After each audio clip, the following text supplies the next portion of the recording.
কেসের হিয়ারিং এর জন্য ছিল।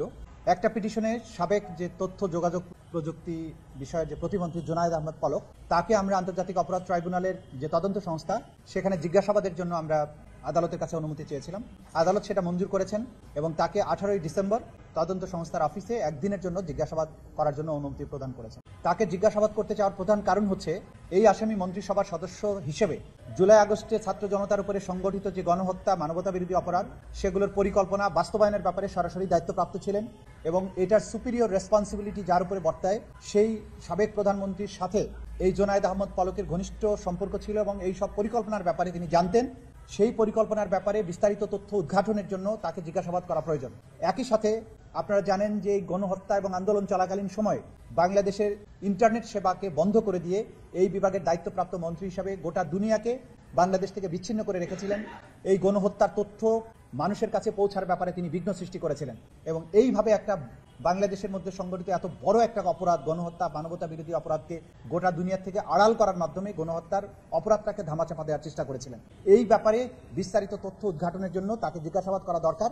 এই কারণে তদন্ত সংস্থা আমাদের কাছে অনুরোধ জানানোর প্রেক্ষিতে আমরা আদালতের কাছে আবেদন করেছিলাম।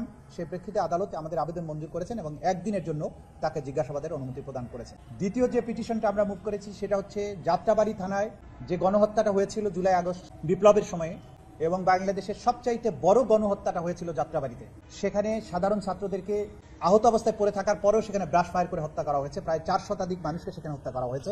সেই হত্যাকাণ্ডে যারা প্রধান ভূমিকা পালন করেছিলেন ঘটনাস্থলে, তার মধ্যে একজন হচ্ছেন যাত্রাবাড়ি থানার তদানীন্তন ওসি আবুল হাসান এবং এর সাথে আরও যে সমস্ত অফিসাররা তার সাথে ছিল, তার ওসি তদন্ত জাকির, যাকে সরাসরি ভিডিওতে দেখা গেছে যে তাইম ভুইয়া নামে একজন যুবককে আহত অবস্থায় নিয়ে যাওয়ার সময় তাকে ঠান্ডা মাথায় বুকের মধ্যে বন্দুক ঠেকিয়ে গুলি করে হত্যা করে, পরবর্তীতে তাকে আবারও নির্যাতন করে তার মৃত্যু নিশ্চিত করে এবং তার সাথে অন্যান্য অফিসাররা যারা ছিল।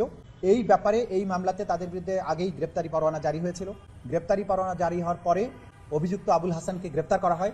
তাকে আগেও ট্রাইব্যুনালে উপস্থিত করা হয়েছিল, আজকেও করা হয়েছে। আমরা তাকে জিজ্ঞাসাবাদ করে তথ্য উদ্ঘাটন করতে চাই যে নির্মম হত্যাকাণ্ড বাংলাদেশে তারা ঘটিয়েছেন তার সবচাইতে বড় পার্টটা ছিল যাত্রাবাড়িতে এবং সেখানে সে ওসির দায়িত্বে নিয়োজিত ছিল।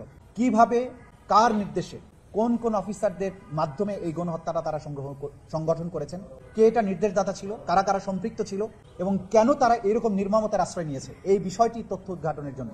গোলাবারুদ কোথা থেকে এসেছে, কত রাউন্ড গুলি তারা ব্যবহার করেছে, এইসব ব্যাপারে তথ্য উদ্ঘাটনের জন্য আমরা তাকে জিজ্ঞাসাবাদের জন্য অনুমতি চেয়েছি। একদিনের জন্য অফিস চলাকালীন সময় তাকে জিজ্ঞাসাবাদের অনুমতি আদালত দিয়েছেন।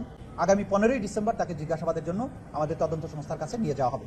এর বাইরে আবুল হাসানের এই মামলাতে আমরা সময় চেয়েছি যে তদন্ত প্রোগ্রেস আদালতের কাছে জানানোর জন্য। আগামী 2 মাস সময় আমরা চেয়েছিলাম, আদালত 1 মাস পরে এই প্রোগ্রেস জানানোর জন্য ডেট দিয়েছেন। 30শে জানুয়ারি এই মামলার পরবর্তী তারিখ থাকবে, যেটা যাত্রাবাড়ি রসিদের ব্যাপারে।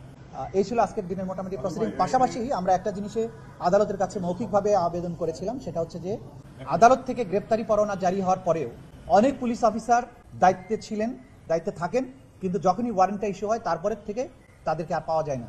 সুতরাং এই যে পুলিশের যাদের এই ওয়ারেন্ট কার্যকর করার দায়িত্বে আছে, তারা আদালতের আদেশ পাওয়ার পরে তাদেরকে পালিয়ে যাওয়ার সুযোগ দিচ্ছেন কিনা, এই ব্যাপারে ওয়ারেন্টগুলোকে কার্যকর করার ব্যাপারে তারা কি ধরনের পদক্ষেপ নিয়েছেন এইটা জানানোর জন্য আমরা প্রেয়ার করেছি এবং আদালত বলেছেন তারা এই ব্যাপারে একটা আদেশ দেবেন যে আদালতের আদেশ পাওয়ার পরে আসামিদের গ্রেপ্তার করা বা না করার ব্যাপারে আইন শৃঙ্খলা রক্ষাকারী বাহিনীর কি ভূমিকা, সেই ব্যাপারে 7 দিনের মধ্যে একটা রিপোর্ট দেওয়ার জন্য আদালত বলেছে। আপনাদের কি এটা মনে হচ্ছে যে অনেকে আসলে এই ক্ষেত্রে পালিয়ে যেতে সহযোগিতা করছে?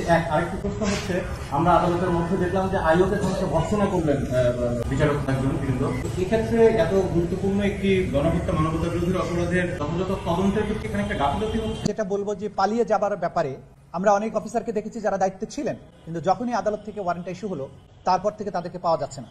গণমাধ্যমে তথ্যটা সম্প্রচারিত হওয়ার পরে আইন শৃঙ্খলা রক্ষাকারী বাহিনী এবং যাদের এই গ্রেপ্তারি পরোয়ানা কার্যকর করার দায়িত্ব, তাদের উচিত ইমিডিয়েটলি অ্যাকশনে যাওয়া। সেটা যেহেতু বারবার এটা দেখছি যে ব্যাহত হচ্ছে, আসামিরা পালিয়ে যাচ্ছে, আমরা তো ডেফিনেটলি বলবো যে এটা এখানে আইন শৃঙ্খলা রক্ষাকারী বাহিনীর একটা ভূমিকা আছে। কাজে তাদের কি ভূমিকাটা ছিল সেই ব্যাপারে আদালত যেহেতু তাদের কাছ থেকে ব্যাখ্যা চেয়েছেন, তারা ব্যাখ্যার দিক তারপরে আমরা বুঝতে পারবো। তদন্ত সংস্থায় যারা আছেন তদন্তকারী কর্মকর্তা, তাদের ব্যাপারে আদালত আজকে খানিকটা ক্ষোভ প্রকাশ করেছেন। তাদের তদন্ত কার্যে যেভাবে তদন্তটা আগানো প্রয়োজন, যে কোনো অনভিজ্ঞতার কারণে হোক বা যাদের অযোগ্যতার কারণে হোক, সেই ব্যাপারে খানিকটা সমস্যা দেখা দিচ্ছে বলে এখন পর্যন্ত আমরা বুঝতে পারছি। তবে যেহেতু এটা নতুন ধরনের মামলা, তারা এক ধরনের মাইন্ডসেট থেকে এসেছেন, পুলিশের সাধারণ যে অপরাধ তদন্তের যে অভিজ্ঞতা আর আন্তর্জাতিক অপরাধ ট্রাইব্যুনালে তদন্তের যে অভিজ্ঞতা দুটো দুই ধরনের। সেই ক্ষেত্রে তারা এখানে ম্যাচ করতে যে সময়টা লাগছে এতটুকু সময় আমরা তাদেরকে দিতে চাই, কিন্তু তারা যে ধরনের রিপোর্ট দিচ্ছেন সেটা আমরাও মনে করি যে এটা যথাযথ না, এটার আরও উন্নতি হওয়া প্রয়োজন। এই ব্যাপারে আমরা তাদেরকে মোটিভেট করার চেষ্টা করছি, তাদেরকে ট্রেন করার চেষ্টা করছি যাতে করে তারা যথাযথভাবে তদন্ত রিপোর্ট আদালতের কাছে দিতে পারে।